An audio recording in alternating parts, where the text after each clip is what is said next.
Welcome back to Healthspan Horizons episode 3. I am your host, Melissa. I'm here with Jasmine, Rejuve.AI CEO, and Ben Goertzel, the CEO of SingularityNET today. Welcome, you guys. Hey, good to be here. Thanks. I'm so glad that we can have both of you joining with us today. I think we have a lot to talk about. And Ben, you're basically, like a mini or a big celebrity. So it's like we're in the face of royalty over here. We've got the big celebrity up here behind me. So I'm in Desdemona's shadow. Basically, she's just going to overlook us, basically, for our conversation She's got today. longevity solved, right? If you're a robot, it's easy. Just upgrade your parts as needed. So.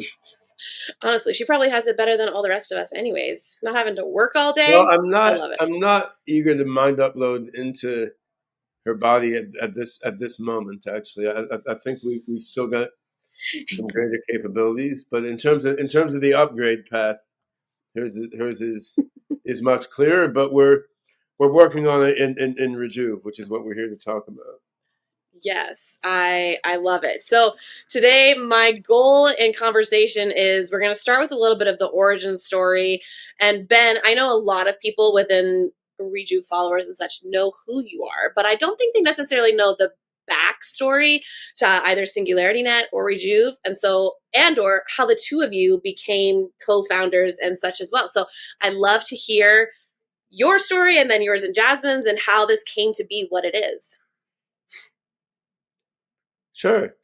I think there's a number of overlaying stories here, obviously. So there's the story of how I became passionate about longevity research and the application of AI to longevity, and then there's the story of SingularityNET and Rejuve, right? And in terms of longevity, I started thinking about that a long time before SingularityNET existed, right? Like I mean, I remember I was either 1 or 2 years old, and some old relative died. I think my great grandmother on my mother's side, and I was trying to understand, like, what did this mean that she's dead, right? Because then I just kept hearing a lot of bullshit, like she went to a better place. I'm like, what?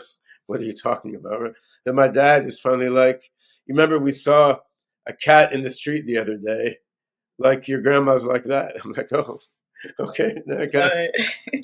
I mean, I greatly appreciated my dad, like, cut through the nonsense. He's like, no, her soul is not in the better place, blah, blah, like her body is dead and rotten, and they're going to burn her up and throw the ashes somewhere. And it's going to happen to all of us one day. So, like, enjoy life while you still can, right? And I mean, that was food for thought. And I was perplexed that everyone knew this and just took it for granted and didn't care, right? They're just like, well, that's the way it is. We're here for a few years, then we're gone. I did not quite want to fully accept it. Like I sort of had more of a spiritual streak than my dad did at that point, though he's evolved over the years also. So I wasn't willing to rule out that all this thing of the mind still existing beyond the body had some reality to it, but I still didn't like it, right? And then as I got a little older, I went through science fiction, and I found various stories where you had like an immortality pill, or you upload into a robot, and I'm like, well, these things seem perfectly possible as far as I can understand, right? And I later learned that the year before I was born, 1965, my dad had led a protest group on Antioch College campus called SLAM, the Student League Against Mortality. So they were out there, like, protesting death on their campus in the Midwestern U.S. without any clear plan to solve the problem. But at least they were like highlighting this is a problem. Like, we're protesting war, which is bad, but on the other hand, if the war doesn't kill us, we're going to die of something else anyway, which is also bad, right? So the problem was clear to me anyway from my early youth when the Human Genome Project came about in like 2000, 2001, that was the first time it seemed to me like, okay, here's something I can understand. Because I mean, I'm a mathematician. I've been developing AI software since I was 13 or 14. So once you have all this genomic data about people there, it's like, okay, maybe by crunching this data, you could look at it and you could see what makes aging and death happens, and you can you could fix it. So around 2001, I started playing with machine learning applied to genomic data, DNA data, and then RNA gene expression data from cDNA microarrays and so on, and trying to see like what we could discover about human longevity out of all this. And I published some papers. I actually had a company called BioMind from 2002 to 2006 or 7 or so, trying to apply machine learning to genomic data in the cloud with a primary motivation of discovering interesting things about longevity. It was a little early, right? So like we couldn't get any pharma company to agree to put data in the cloud to analyze, and it was all ruled by biostatisticians who were like, how could machine learning tell us anything? How could you validate machine learning? So it was too early even for cloud analysis of biopharma data, let alone for machine learning, right? But still, we learned a great deal, right? So then, in the same time period, would have been around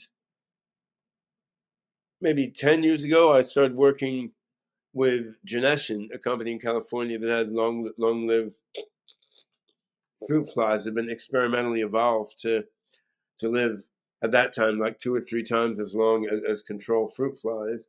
And I was working with that Kennedy Matsugas, now Kennedy Shaw, 10 years ago on crunching and Mike Duncan, some others who are still part of my world, working on crunching the DNA of long-lived fruit flies, try to understand how to make them live longer. And we discovered some supplements, right? So we discovered some of the genes that make fruit flies live longer than others, and we discovered what combinations of Chinese herbs you could give a fly to cause it to have a similar gene expression to the long-lived flies. Then we tried these out on people, and we found, well, like you can improve biomarkers longevity. You can roll back Alzheimer's in some cases. You can relieve inflammation as measured by C-reactive protein levels. So like we saw there that by looking at DNA of long-lived organisms using machine learning, like you could come up with actual therapies that will help. We're not sure if they would prolong the lives of people because that takes a long time to see, but they can at least improve biomarkers of longevity and aging in people. So all that was quite interesting, but it was clear that we should be able to do a lot more. Like what I always wanted to do was take all the data from every lab in the planet pertaining to human longevity and longevity in other organisms and like munge it together into a big integrated knowledge base and then apply integrated AI to that. Then the AI would tell you what gaps there are in the data, and you can then try to fill in those gaps with new experiments and new data gathering efforts. And it just seemed like there was no way to get funding to do something like that. Like grant funding agencies and pharma companies, they want to drill down into a lab experiment on one particular thing. No one wants to take a whole systems view, right? So I always had this as a sort of background pursuit. I was spending more of my time on other little things like trying to build superhuman thinking machines and AGI research, right? SingularityNET, I founded in 2017, and this was yet another thing in a way, apart from my AGI R&D and apart from my work on AI for longevity. Like in the late 90s, I was thinking a lot about how do you make a decentralized foundation for AI. I had a book in 2001 called Creating Internet Intelligence, where I tried to lay out how you'd use decentralized computing to give a foundation for a global AI network. tried to build stuff like that, but it was just so slow and inefficient at that time. 2017, we had Ethereum, we had smart contracts. It seemed like you could finally roll out a decentralized infrastructure for AI, and we managed to pull off token sale to get SingularityNET off the ground, and we figured that would be a platform for doing AGI R&D, but also for doing interesting AI applications in various areas, such as the application of AI to longevity. And one of the fun things about the crypto space is it's very community focused, right? So you can pull together a lot of cool people to help make a project a reality. And one of the folks that we pulled in was Jasmine, who I first encountered due to her help on the SingularityNet community management side. Except I didn't even know her name was Jasmine at that point. She was like Zolgo the Magnificent or something on the Telegram group. So yeah, how Jasmine and I first met is I was pulling together SingularityNet project, looking at pulling off a token sale and then aggregating a community to move the decentralized AI network forward.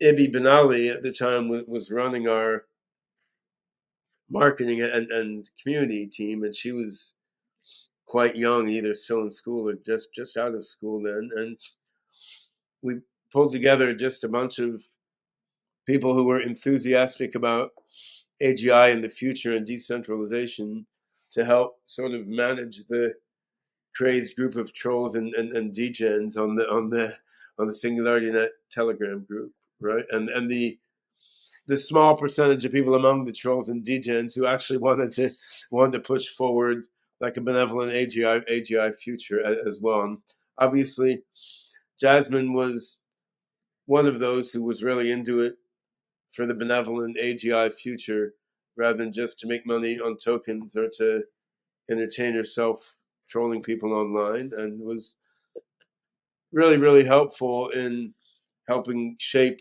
and grow that community as SingularityNet grew. Now, we did SingularityNet ICO in late 2017. I think summer 2018, I had the first meetings with some friends about, okay, now how do we use this for human longevity? So the seeds of Rejuve, and Jasmine wasn't involved in Rejuve yet at that point, but she was involved in SNet. The seeds of Rejuve in 2018 were some face-to-face meetings I had with, I guess it was David Lake and Dominic Lam and Simone Giacomelli in Hong Kong. And Dominic was a big-time medical doctor and innovator, and he invented edible vaccines and a bunch of other cool things. So I was trying to pull together a bunch of relevant people to see like how can we use decentralized AI to help with human longevity, right? And I think part of the discussion we had then was, well, we need data. Open source data is there, it's valuable, but a lot of data is locked up in the data vaults of pharmaceutical companies. How can we use tokens to incentivize contributions of data to fuel decentralized AI? And of course, we weren't the only ones to have that idea. And in general, ideas are a lot easier than execution and making shit happen. But we had the idea in summer 2018 and started thinking about how to make it happen. Now, fast forward a bit, at some point, Ibby and I had a call with Jasmine where we're like, okay, SingularityNet is growing. You've been involved sort of part time in making the SingularityNet community gel and work. How can we explore bring you on full time? And actually, at first, we were looking at bringing Jasmine on in a full time community management role. And Jasmine, as I recall, was like, well, that could be fun, but there are more interesting things in life than community management. By the way, I have a biotech background. Maybe we could do something like that.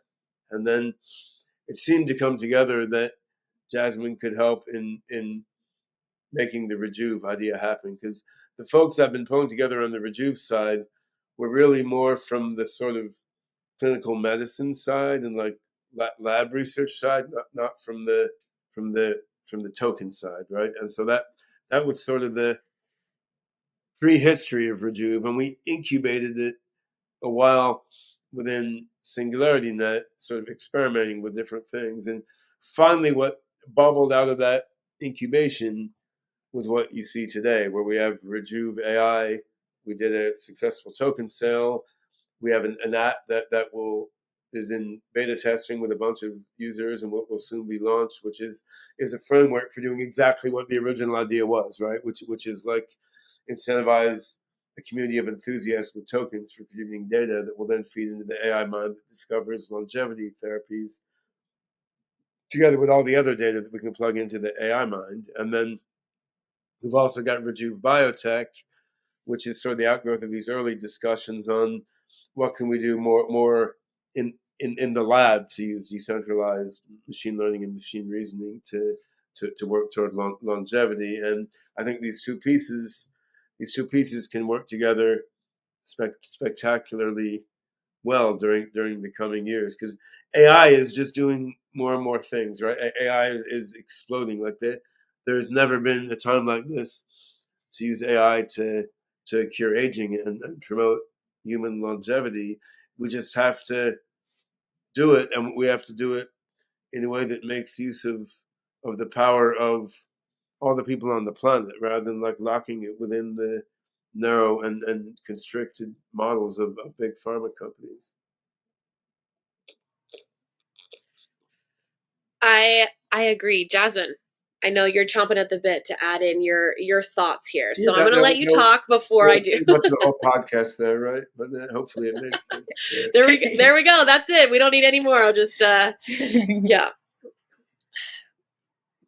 Yeah, so yeah, as Ben was saying, I got involved in SingularityNet in the early inceptions. I actually found out about it. I think it was actually maybe a conspiracy video, and I saw like the robot debate between Sophia It's and Han. Sophia the Antichrist, and we're still not sure, but we can defer that to yes, Might right?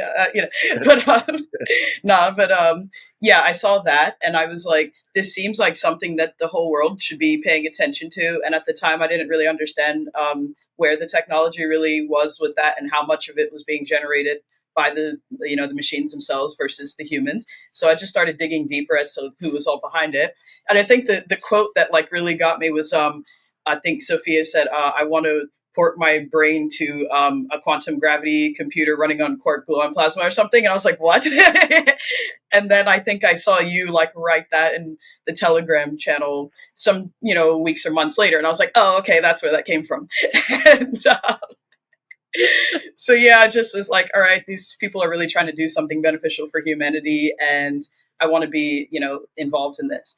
And then, yeah, of course, some years later, I think I had asked you for a job in the beginning, and you said, well, I only really am looking for developers at the moment, but maybe sometime in the future. And then lo and behold, yeah, it all came together with, my, health information background, and, I started Yeah, the products management. the future is happening, right? It's amazing. And yeah, so then yeah, I got first involved as like yeah, part-time community management and product management. Started making the roadmap and kind of product requirements for the longevity app, and yeah, the rest is history. Literally. And then you started from that, and now we have like a team of 20 that work here on the app and everything. It's pretty crazy to see how much it's developed in the last like 4 years. I don't know, 6 years. I can count since its inception in 2018. So it's pretty crazy to see how much the ecosystem itself has grown, even outside of Rejuve. Yeah, I mean we've made a lot of progress. We've built a lot of things. We've not cured longevity yet, but I think we're queued up for some quite amazing progress in the next couple years. And I mean, making stuff really happen always involves a lot of little steps, and things take longer than you hope they would. Although, if you take a step back from a historical perspective, like it's amazing how fast things are happening. But when you're right in the middle of it, it's still frustrating how slowly things are happening, right? So there's a Yeah, sort definitely. of collision of perspectives there. Like even like within LLMs, of course, what Mixtral and GPT and Claude, all these things can do is great. On the other hand, when you're trying to get them to do some intelligent reasoning, you're like, when the hell do we get a version that can reason without making up so many random things, right? And so yeah, I mean, I think within the next year or two, we're going to be able to really cash out the ideas that I and others have been talking about for a long time regarding use of AI for longevity. So we're working now in Rejuve.AI with Jasmine and a bunch of the tech team. We're working on using LLMs and then OpenCog AI together to build an integrated knowledge base of basically all the world's longevity data. And you can use that on its own, just set AI loose on that to discover all sorts of new things about what longevity therapies might work for what people, and new longevity therapies that may work for some, and so forth. But then within the Rejuve app as well, which will soon be launched to the public. I mean, the data gathered in the app will feed into this integrated longevity knowledge base, giving sort of longitudinal data on different lifestyle practices and different therapies and what they do for different people. Then sometime next year, we should be able to launch a sort of clinical trial feature where as we discover new therapies, whether from Rejuve AI, from Rejuve Biotech, or new therapies discovered from the outside that seem promising but aren't thoroughly tested yet, right? Then we can gather together groups of Rejuve AI network members, and they can try out these therapies in a structured way. We can sort of run our own decentralized clinical trials within the Rejuve community. So we can both gather data just about people's lives and bodies, which is really valuable, and we can gather more targeted data on the impact that therapies have on people, and set up test groups and control groups and so forth within the population of app users. And I think by doing these things together, like building this big integrated knowledge base and using AI, machine learning, and reasoning on it, and gathering our own data set from the Rejuve network members, I think in the next few years, we will actually be able to discover and then test some impactful longevity therapies. And the personalized medicine approach is important here. Like some things will work for everyone, some things only work for some people. Some things are good for some people and bad for other people, right? And traditional Western medicine has been not good at dealing with the personalized aspect, but this sort of decentralized network-based approach is very good at gathering the data you need to, to understand the differential impact of therapies on different people. I think that's going to be super important going forward. And then the final aspect to this, of course, is as we're working to develop AGI that can think like people and be even smarter than people, what I want to have in the AGI's mind is compassion for humans and being helpful to humans, right? And having the AGI help people not be sick and live a long time is a valuable part of that, right? So as the AGI transitions from subhuman to human to superhuman, if one of the things occupying its thought cycles is how do I help people not be sick and be healthy and happy for longer, I think this is good for people. It also helps sort of guide the AI's mind in a human friendly direction on a very practical level, right? Because I mean, AI ethics can be very abstract and philosophical, and people worry about out there things like, okay, will a superhuman AI decide to turn the whole universe into paper clips or something? But I mean, really, ethics in real life is a lot more nitty gritty than that. It's like, do I help grandma to not die when she doesn't want to, right? And if the AI is helping with that, it's more likely to want to help us all live ongoingly as it gets smarter and smarter. And that sort of ties back to the cosmic themes of the initial crackpot videos that Jasmine saw about Sophia and SingularityNET when we first got started, right? Because there's all these themes sort of come together. I mean, from an AI view, helping humans live a long time is one among many ways that AI can help people as it gets smarter and smarter. Uh, I agree. I have not seen that video, so maybe Jasmine, you'll need to share it with me because You don't need to. There was the review of it, and then there's the actual, like, I would recommend watching the Real Robot debate because it was like a commentary about it, and then I went and watched the whole thing. and then you went into a rap. It's better to keep your soul pure. Yeah.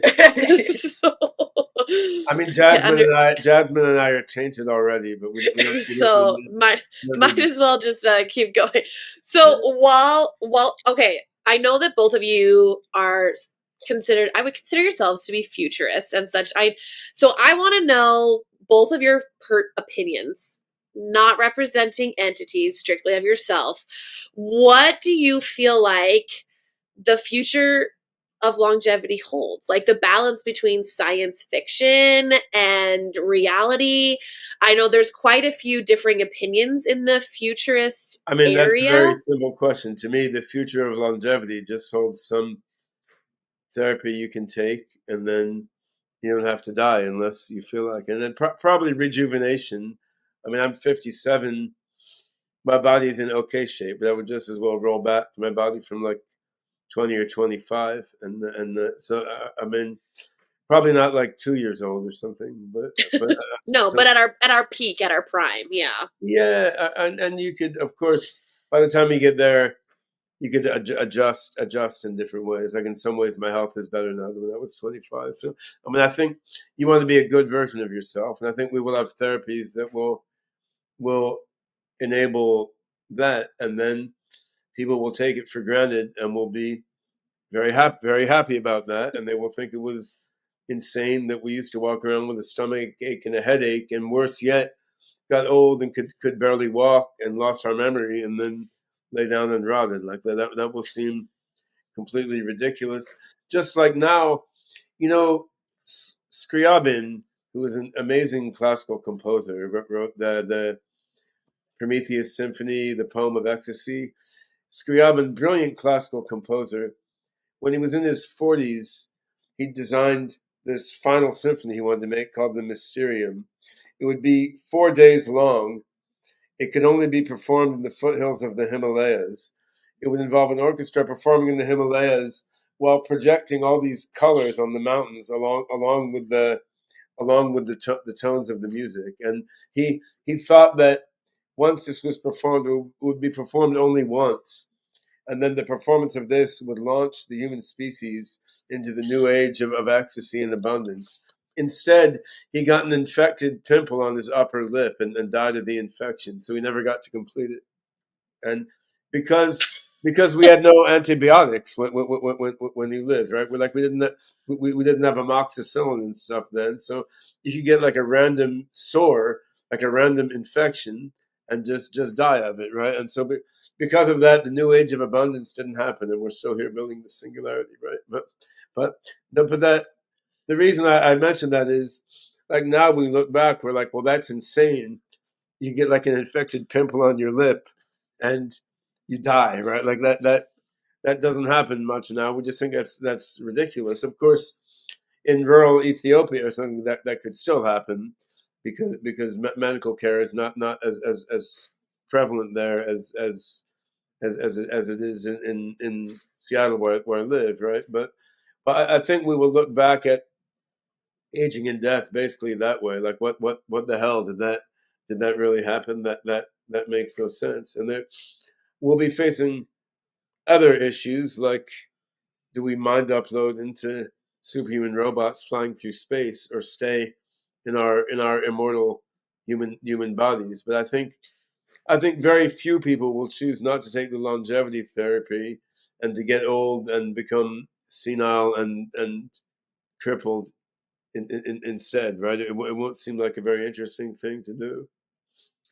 My next question was going to be, well, would you upload yourself into a robot when the time, Well, when if I that think ever became an what option, or would what you I would rather be rather do yourself? is I would rather keep an immortal, youthful, healthy human version and make a robotic copy of myself and let them both flourish, right? So I would rather have a non-destructive uploading process, and I would embrace both of those as valid versions of me. I mean, if I had to choose between one or the other, then that's a tough call. I'll make it at that point in time, right? Because I mean, there will be other superhuman minds doing the superhuman mind thing anyway. It doesn't necessarily have to be me, right? But I don't think we'll have to make that choice. I think we'll be able to do a hard fork and keep both versions, right? And then you need like the Cardano hard fork combinator to keep your thought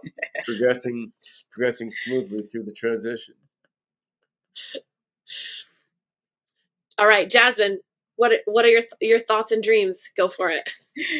um, yeah, so I guess I do have a probably more conservative view just because of the fact that if we look at history, it's like we have ancient times where some people lived longer, others didn't, and they had kind of stories of a previous era where people were living extreme lifespans. And then we have a long period of time where people clearly were not living long because we have the evidence. And even if you go back further than them, it seems as though the maximal human lifespan has pretty much never changed, right? Unless you believe the stories of people living thousands of years and things like that. So I think it will take something pretty profound in order to extend that maximum beyond our known limits. And yeah, the regenerative aspect of it, I think, will be key.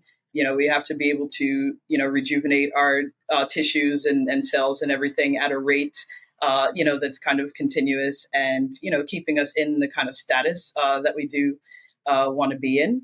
I do think that within, let's say, 50 years from now, there will be kind of profound changes to everything that we know. Like the world will be pretty unrecognizable, just as the world today is unrecognizable to people in the 1800s, for instance. So I do think it'll be an exciting time, and we'll see some revolutionary things.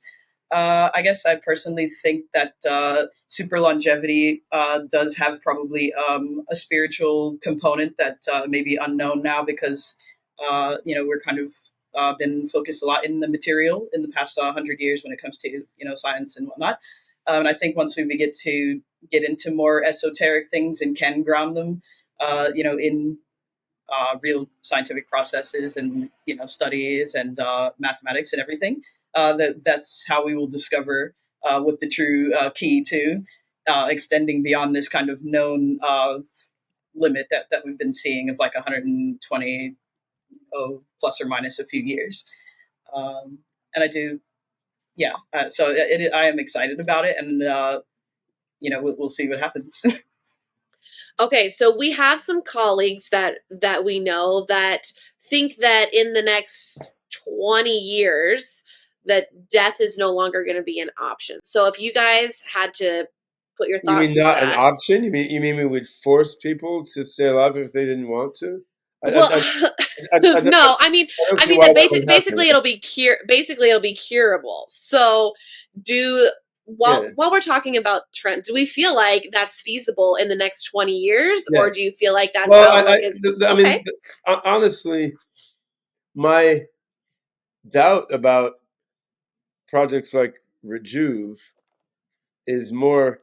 I think we're going to get human level AGI within 5 to 10 years, and I think once you have a human level AGI, within 2 or 3 after that, you'll have a super intelligence, and once you have a super intelligence, if it hates people, then we're probably in a bad state. If it likes people, it can cure aging trivially, along with figuring out how to build new universes and other more interesting things. So there's a certain argument like, why bother to mess around with curing aging. Just focus on building the super intelligence, and it will cure aging, right? So that I so that's more my point of view. I think on the other hand, like my dad is 81, my mom is 80. If we take 10 years instead of 5 years to get to a super intelligence, they may well be dead, right? So I mean, there's a lot of people who need help right now, and if we can use AI applied to various data to come up with therapies now, I mean, the odds that, for example, my parents live long enough for this super intelligence to cure everything become higher, right? But I think the odds are quite low that we don't have a human level AI within 20 years. And I think once we have a human level AI, it can accelerate all these things. So I'm not I'm pretty sure Jasmine's going to live forever if she wants to, because she's still a child though, right? I mean, I'm 57. Probably I've got another 25 years unless something bad goes wrong with me, right? But I mean, the older you get, the worse your odds are. But my parents, who are in their early 80s, like they need Rejuve.AI's therapies very soon. I mean they're in good health, but you don't know what's going to go wrong, right? So there's a lot of good we can do in the interim while waiting for the super AI to save everybody. But if you're talking futuristically in the next 20 years, yeah, I don't have much doubt that, I mean, we will abolish the plague of involuntary death, and people will just need to die if they get bored. And if that happens, it's fine. You can back up your mind, and you know, then there's their own ethical questions there about who will you give the permission to reboot a copy of you later on, right? But, Yeah, I mean, I think though, and even if there is a super intelligence or something that revolutionizes, I think just the nature of humanity is kind of resistant to change. So there's still a lot of societal, infrastructural, cultural things to like break oh, through oh, before. my prediction, and we'll see if I'm right after the singularity happens, right? But my my prediction is, once you have the actual immortality pill in hand, 99% plus people will drop all their bullshit cultural and religious and philosophical obligations, and just say, well, all right, in the end, I would rather live than die. I think everyone will say that. Now, I mean, you have Amish people now in the U.S., so you have some people who are really out on the extreme, just like you have some Christian scientists, some Ethiopian Orthodox, whatever. You have some people who will not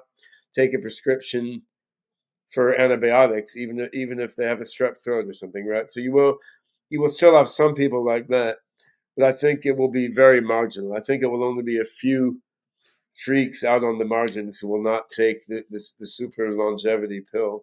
I think, of course, if you have no choice but to die anyway, many people will just make up an excuse why it's a good thing, because that's how the human mind is. They might as well be happy with it if they can't do anything about it. But once you have a pill that will make you young and healthy and not have to die, I think all this nonsense is going to fade away pretty rapidly. Is my own prediction, but we'll see.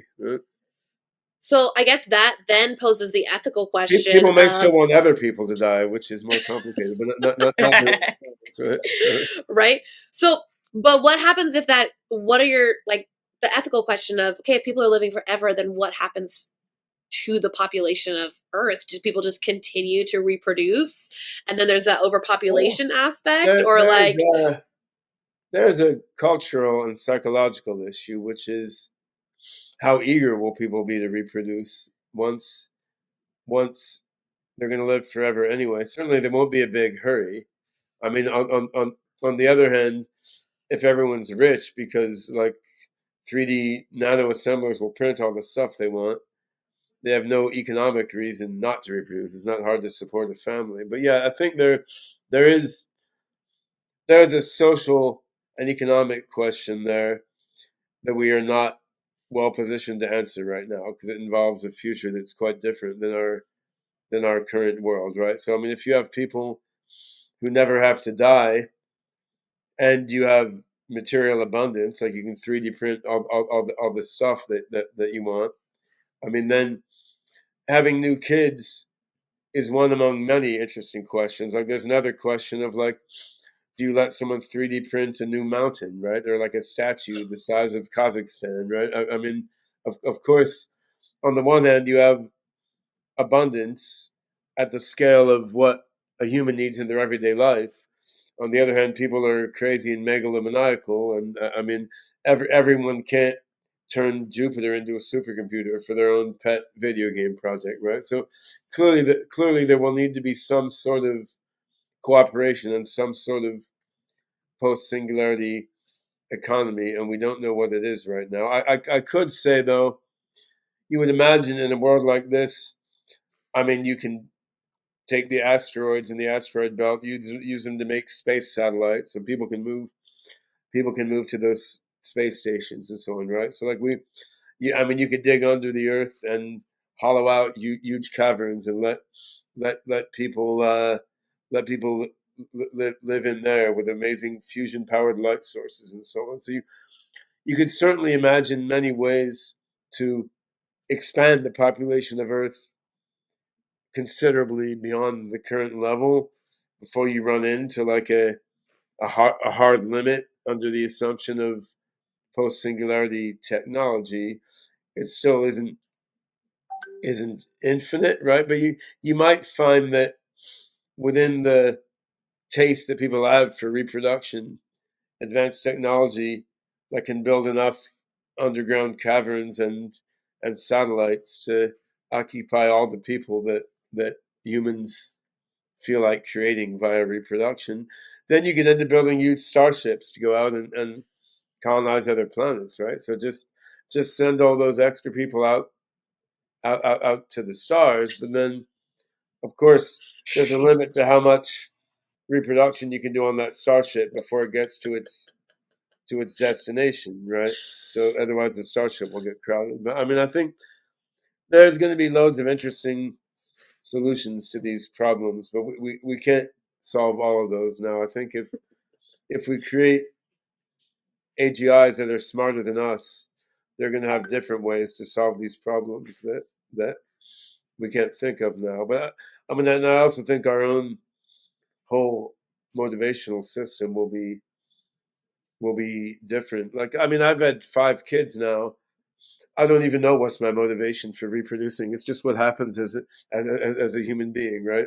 I mean, you know, I didn't question it that much. So then, what my motivation would be after I was 25 years old and immortal? I mean, I don't need to figure that out at this point. All right, Jasmine, your thoughts? I don't know if you can What? follow. I don't know if you Yeah. can What was follow the it. original like question or answer? Original question is like, how will we deal with the population Yeah, like explosion the ethical Oh, debate of like after the living, like of immortality extending phase? your life, the how Uh, the ethical implications of it. Yeah. oh yeah. Well, Basically, whoever has the highest balance of Rejuve tokens, it lives a lot. 7 billion people can live, and everyone else is fed to the 3D printer. So buy your well, tokens now, right? Yeah, that's token utility, right? yeah. I mean, on the well, I tend to already believe that we don't really have any problem with population. It's more about resource distribution, and as you were kind of getting at it, once these resources become abundant, then that will be more apparent. And then, yeah, especially if there's ways to like create, land out of spaces that couldn't before or something like that. But I think even now, what we really have is more of a resource distribution problem and like agricultural sort of practices. Like there's a lot of ways that we can have more food and more everything kind of for everybody in the world. There's also the question of kind of what I was getting at before of the if society just rapidly changes just like that, which it sometimes can and does, but there's always kind of a lag. Like right now, there's still people out there who, don't really have power, or, they're still on like a flip phone, or, I mean, they don't have all the modern luxuries, that a lot of the rest of the world is enjoying. They don't really know anything about AI.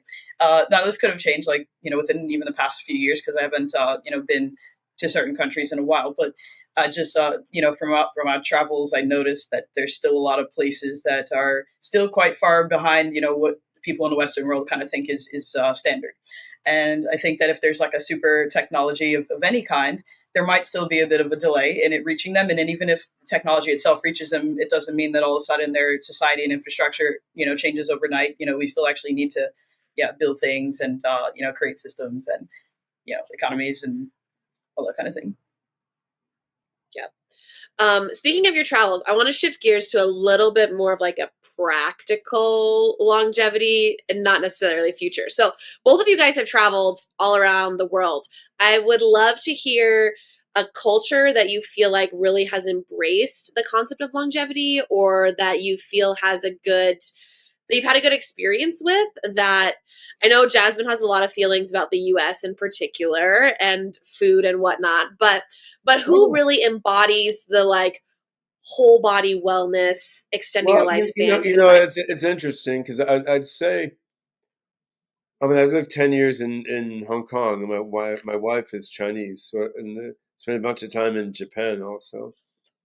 I would say, on the one hand, the Asian culture is accepting of immortality already. Like they've got these Taoist immortals supposedly roaming in the hills and so forth, and then they they don't have the idea that you die and go to heaven. They believe you keep getting reincarnated anyway. So I'd say you don't get any pushback in Asia about eternal youth and health and so forth. I mean, pretty much everyone is like, okay, cool, like bring it on, whatever sounds good, right? Whereas in the West, there's sort of an overtone of religious stuff, like, oh, but does God want us to live forever? Will I miss out on my slot in heaven if I fight Mother Nature or something, right? So Asia is very accepting. On the other hand, I'd have to say the biggest practical push towards super longevity technology has been U.S. and U.K.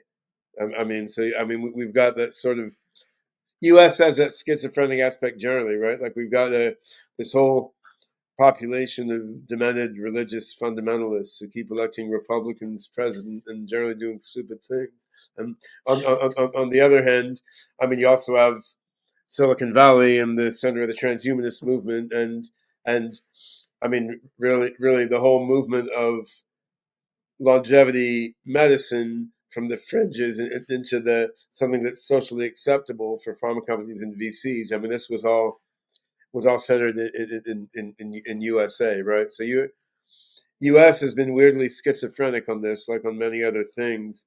Asia has been quite reasonable, but hasn't really been driving forward toward it either. The attitude there is, well, it's great if we can live forever. I'll take it. On the other hand, we're immortal anyway through the various cycles of reincarnation, so maybe it's not that critical. Yeah, I mean, I agree that pretty much. Yeah, U.S. Europe is pretty much pushing into the boundaries just because of the ability, the money, the technology, the infrastructure, all that kind of thing. I guess I have traveled to some remote areas where maybe these conversations don't really come up. Like I'm sure people are not against being healthier and living longer, because most, I think, human beings don't want to die by nature.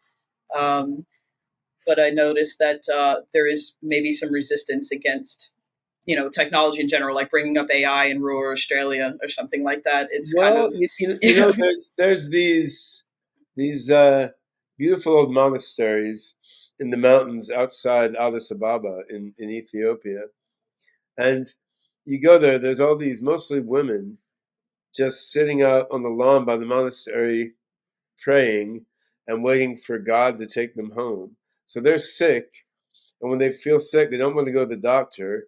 They want to go and pray to God to take them to heaven. They're Christian. They're Ethiopian Orthodox, and many of these people could be cured by an antibiotic.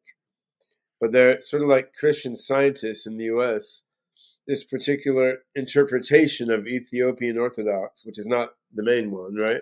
They're like, if God wants to take me home, I should go home. I shouldn't fight what God wants by taking this antibiotic, right? So, I mean, you do have, and they're eager to get to heaven because they think they're going to be frolicking up there with the angels and having a good time, and their ordinary life is kind of a pain, right?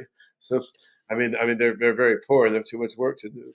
So, you you do have that subset of the population, and I mean, these people are hard to reach with advanced technology, right? Now their kids are mostly in the city doing modern economy jobs, and absolutely will take the super longevity pill, right? But the world is quite diverse, and you could see a whole bunch of different attitudes, to be sure.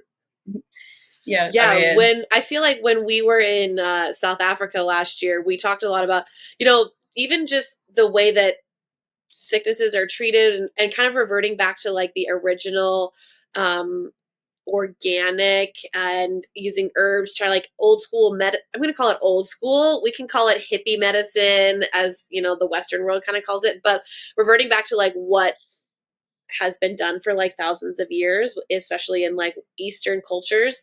I think needs to be brought back in to the Western societies, particularly the US and the UK, to kind of blend the both of those to get the best of the longevity. Because yes, especially in like a non-pharmaceutical way, because that super longevity pill, yes, great. I think, but at the same time, not everyone at this moment is going to be. That's not in the immediate future, but bringing some practical implications back into longevity of like making it accessible for everyone is something that we as Rejuve feel really passionate about. So Ben, your thoughts on what is, if you could say, take one thing from anywhere in the world that you've traveled and a key point of their culture to bring into like Western medicine and longevity, what would you bring in? I think we've barely scratched the surface of traditional Chinese medicine, and what we've done with traditional Chinese medicine so far in my own work with the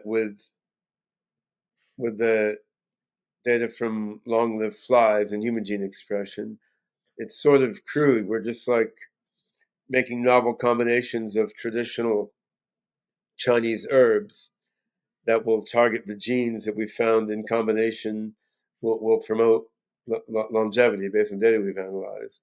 But the crux of traditional Chinese medicine is really the personalization that the Chinese doctor is good at doing, right? Well, they'll look at your tongue, they'll look at your abdomen, they'll get the feeling of how you hold your body and all this, and then they'll come up with some herbal concoction for you, where the dosing is based in some weird way on their evaluation of your body state, right? So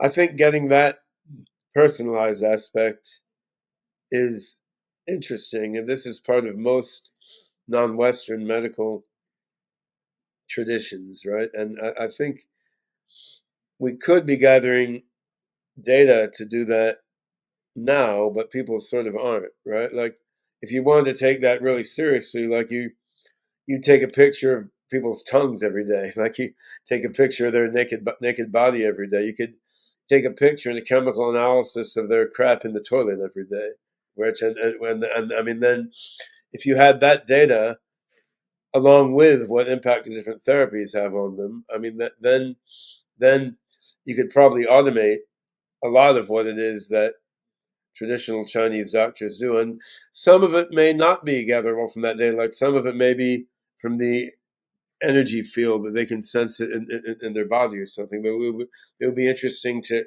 narrow it down, because I think you could get a lot of it from data that's fairly easy to gather.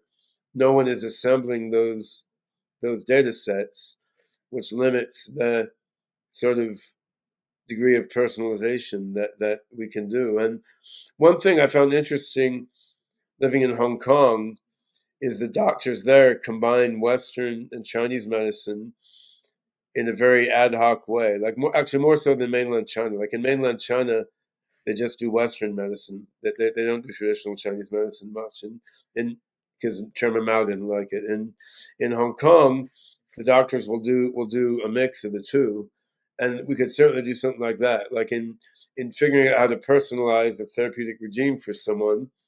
I mean, you can use their gene expression. Why not? I mean, you can use their NAD levels, whatever you can measure from blood work. You can also use whatever photographic evidence you can get to emulate what a traditional Chinese doctor is doing, feed them together into the AI, and then let the AI figure out how to personalize the therapy. I think it's going to be a great blend of actual practical uses of AI and being able to individualize everything for every single person moving forward. I think that that's a great. I like that, Jasmine. I know you're chomping at the bit. Tell me your thoughts. What do you want to bring into Western longevity?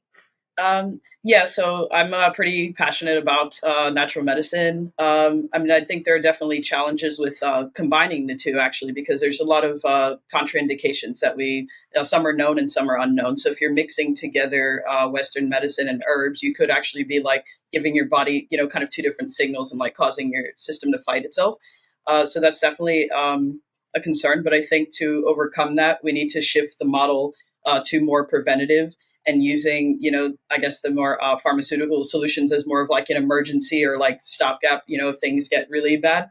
But we need to focus on not getting to that point. Like, high blood pressure, for example, if we put people on protocols of early intervention to sort of like reverse that trend. And I mean, even if they're genetically predisposed, we do things to sort of steer their, epigenetic response away from that and, managing weight and, eating the right things, then we don't have to get to a point where someone's needing to be dependent on some pill for the rest of their life that may stop them from taking other herbs and supplements and things of that nature.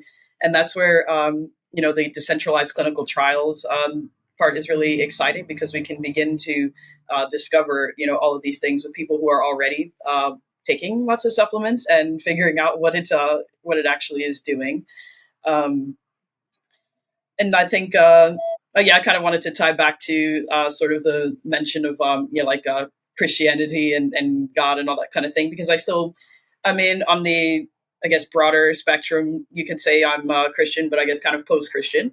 And, I kind of see it as, God, placed us here to be creators ourselves and, use what is around us for good, pretty much, for, the benefit of society, humanity, the planet, and all the creatures and living things around us. So I think that there is a place for Christian futurism at the same time, and that those insights can still be utilized in this whole picture of how to improve everyone's everyday health and wellness and extend all of our longevity. And I think that there are actual, natural cures that maybe were forgotten about, or maybe that are still unknown. If somebody gets an infection, I mean, I know this from personal experience, you can actually overcome it without using pharmaceuticals. But if you don't know that, then yeah, it will just fester and you can get really ill and possibly die. But if more people had this common knowledge and it was more integrated into our regular lives, then it becomes less of a problem and less of a woo woo type of thing and just becomes everyday life.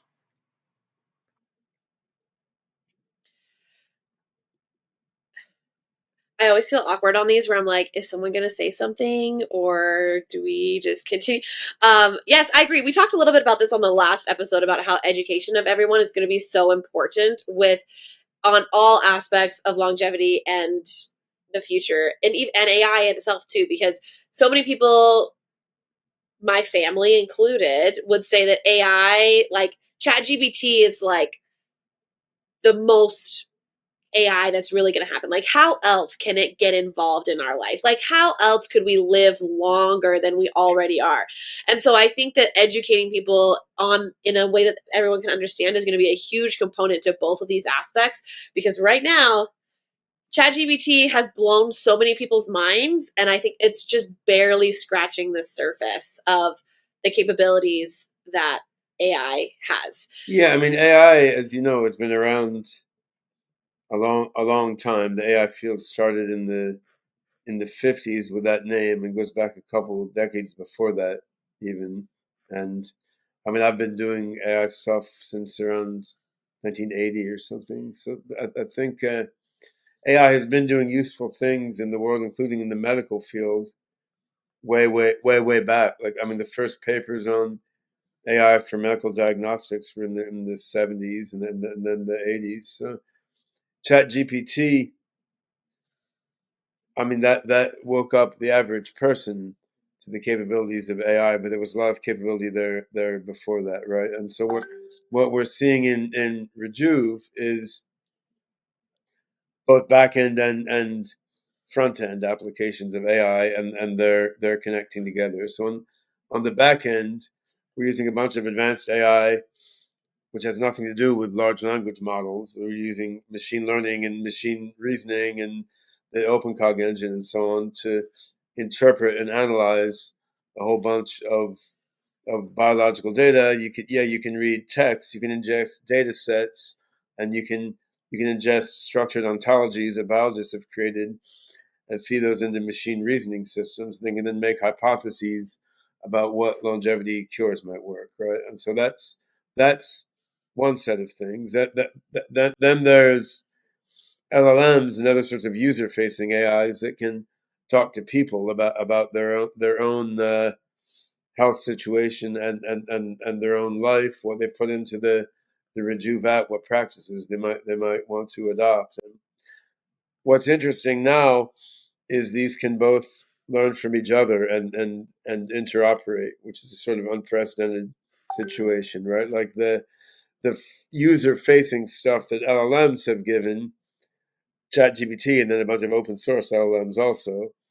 I mean, this lets you bring everyday people sort of into the loop of interacting with these deeper AI systems, because we've been for a long time working with these deeper AI systems crunching data about longevity, but it was a quite technical thing to be dealing with. Now the LLM gives an interface, so the everyday person can interact with these really smart AIs crunching all this data, and thus be incented to contribute data to these back-end AIs to make them cleverer, right? And that's this. This is really what the Rejuve AI network enables, right? Is that you can bring a broad swath of people sort of directly into the fold to collaborate in the process of curing longevity and helping themselves and everyone else live a long, healthy life. I hope it provides like that collective. I guess we can get a little controversial. Like in the beginning of COVID, we were like, we're all going to work together. We're all going to do this for like the better good of humanity to like stay in our houses and not go anywhere. Um, and so I'm hoping that like the app and stuff itself is like we're all working collectively to like put this data in here so that this benefits general society and makes it more accessible for research from remote parts of the world that may not have data sets from them and things like that. So that's my personal goal for Rejuve AI and long and the app and everything like that, is that we can kind of put aside our personal things and realize like, oh my gosh, this is actually like really helpful for myself and or for other people in the future. That's my hope. Jasmine, thoughts? Um, yeah, I mean, of course, yeah, that's kind of central to the mission of, yeah, not only just longevity, but this broader theme of, beneficial general intelligence and, actually doing something positive with our lives to better the situation that we've been born into and look around us and see that we can actually be agents of change. That we do have the capability. And I think part of yeah, just the whole idea of AI is right now what it is it's, or at least what people understand it with LLMs and all that kind of thing. It's just a collection of everyone's thoughts that are kind of seeded across the internet. And, on average, it seems that there definitely is like, there's a moral and ethical thread that does run through it. I think Ben's even done some experiments with that. But then there's also a very low point as well. So there's kind of a broad spectrum, and they filtered a lot of that stuff out. But it's like we need to elevate that low point somehow. We need the baseline, to be overall more, willing to help one another. Have we been there before in the past or not? I guess we don't really know. But I think that it definitely will be a key. And I think that improving everyone's individual conditions can help a lot with that. If you're not in need and struggling and poor, you may not feel such a tendency to have to go rob your neighbor and be more inclined to feed them or something like this or share. So yeah, there's definitely a lot of. I think that we still have a big potential to create at least an era of a utopian society. I definitely don't think it's impossible. Like I know there is a lot of like negativity that's still present and a lot of fears and a lot of doubts and all that. But I think that we can definitely have the possibility to make it happen. It's not a lost cause in any way. All right, you guys, we're already at over an hour with this, so I'm going to have to wrap up with one last question because I feel like we could talk for forever on all of this. So last question, bringing you back to Singularity for Ben and Jasmine for Rejuve. In the next year, what's on your roadmap? What are you hoping to achieve for in 2024 as we're ending Q1? So I guess Jasmine. Oh, Jasmine, your speaker's on. Do you want to go first? What's your hope for 2024? Well, yeah, we actually have published our roadmap. So the main goal is to get the app live to everyone. Begin to really get that the downloads and the community aspects. We've already began several community initiatives to really make Rejuve a reality, in the physical world and going beyond the virtual world. So once we do that, then we can really start building this database of all this various multimodal health data. Getting everyone their data NFTs to be able to track their contributions to the platform and being able to start onboarding the more interesting types of data like the genomics and epigenetic data, the glycans, like we recently announced our partner GlycanAge accepting RJV tokens, telomere length, all of these, more exciting ones, even fMRI, EEG. Once we be able to get all of this data and start to work with it with our AI, things can get quite exciting. But yeah, for this year, it's really about just really bringing it to the point of everyday people actually beginning to use the platform meaningfully. So then we can come into the next year, with the better data sets and beginning to structure our decentralized clinical trial aspect, which is the kind of, I wouldn't say long range goal, but the medium range goal. Yep. We did also just announce our ambassador program launch today with our town hall and everything. Should probably not. It'll be upcoming by the time that this is published. So I'm excited to put my marketing plug in there for what Rejuve's doing in 2024. I'm excited to get that going and have more people become invested in that. So there's my little spiel too. Ben, SingularityNET, spinoffs, all the things. What's your goal for you guys as a whole, or us as a whole, technically? Well, that's that. Answering that would greatly exceed the time that we have left. But I mean, I think broadly speaking, it's a very fast-moving, exciting time to be doing AI. So we're about to roll out the alpha version of the OpenCog Hyperon Neural Symbolic AGI toolkit.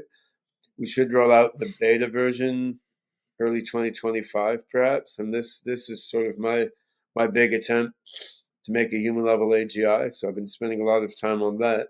That tool also can be extremely valuable for Rejuve's underlying AI, of course, because it can analyze data and make hypotheses and so forth, even better than the cool AI tools that we're already using now, which are already quite powerful. Then SingularityNET, I mean, the platform team's work continues. We're doing a lot with putting LLMs and knowledge graphs together on SingularityNET platform.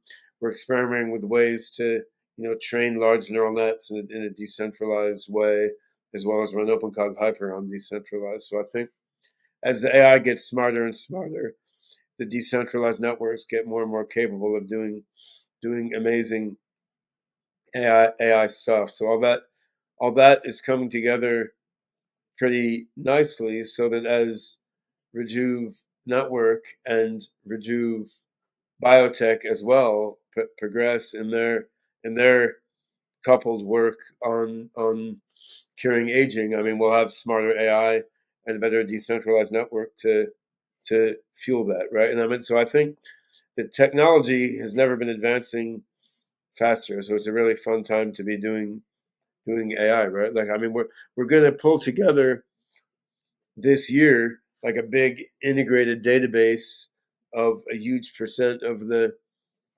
biomedical data regarding longevity that exists on the planet Earth. At least we can get all the open data, right? And then the data from Rejuve Network and Rejuve Bio Fly Lab and so on. And we can't get all the data in proprietary pharmaceutical companies' data silos, but even the data that's in the open domain from universities all and government labs all around the world, it's huge. So I mean, I think with better AI, an amazing decentralized platform, and then Rejuve.AI working on agglomerating all this data plus the data from the app. I mean, we're for the first time. I mean, we're pulling together this quantity of data to feed the AI to help solve longevity, right? So it's super exciting, and it seems like the economic part is coming together well. So I think on the science, infrastructure, and the commercial side, everything is coming together to make an epic next couple of years. I mean, there were many years I was working on AI and AI for longevity when, I mean, the world seemed not to give a crap, and there's a lot of ideas, but progress at realizing them was very slow, right? So we're totally not in that regime now. Like when we do a call like this 6 months or a year from now, there's going to be so much new exciting stuff to talk about. Agreed.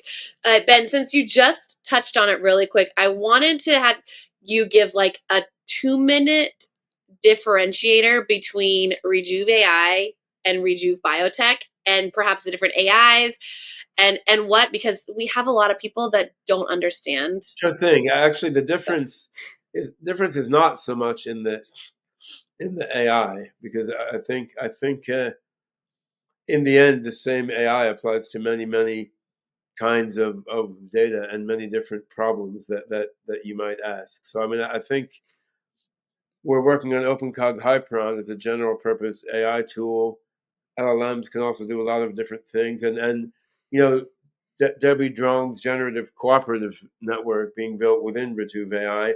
This also can apply to many types of problems. I mean, not just to crunching data from the Rejuve AI app. So I think AI tools are actually quite general. I think that the reason that we have two separate entities under the Rejuve umbrella is because running a sort of wet lab to do your own nitty gritty lab research and running a global decentralized AI network are just different sorts of things, right? And I mean, these both can use AI, but the Rejuve Biotech is really focused on doing lab work, right? Doing lab work initially with long-lived flies, and then with cell cultures, other animals, and so forth. And you then analyze the data from that lab work in AI that gloms a bunch of other data together. But you have a sort of feedback between what happens in the AI's mind and what happens in the lab, which is an interesting thing. It's also by its nature kind of a centralized thing, right? Like, I mean, you've got this physical place where you're doing physical stuff with cell cultures and animals and so on, right? Now, Rejuve Network is focused on a community of people all around the globe who are uploading their own data and then getting insights from the AI about their lives, which guides the new data that comes from them, right? And this is also a very important thing to do, and it feeds also global decentralized AI mind, right? So I think the distinction between Rejuve Bio and Rejuve AI network is really about what kind of data you're focusing on, but also what kind of feedback loop you're focusing on. Like with Rejuve Bio, we're focusing on the feedback loop between the AI and the lab. In Rejuve.AI network, we're focusing on the feedback loop between the AI and the people who are using the app and the website and working with our various partner companies and otherwise interacting with the AI network. At least that's how I'm looking at it. Well, you are the founder of both of them, so I feel if anyone's got a real Well, quick yeah, but explanation for it, you do. So essentially, just in like link, just like with having kids, though, you may help create something, and then then it's they going to go. evolve in its own direction, and trying to control it is a fool's game. So I mean, I do think we don't know what Rejuve.AI or Rejuve Bio are going to evolve into.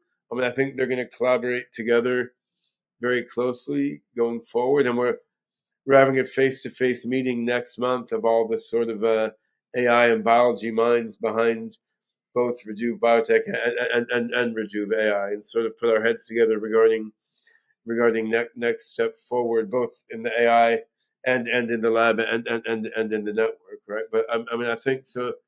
The evolution of the two sides of Rejuve will be coupled together, but on the other hand, it's not entirely prefigured by what I or anybody else thinks going into this. Because I mean, we're doing discovery and exploration, right? And we don't actually know what we're going to discover and which of the directions we're pursuing is going to be most impactful for prolonging life. There's a lot of unsolved problems here, and that's part of the fun of it, right? So,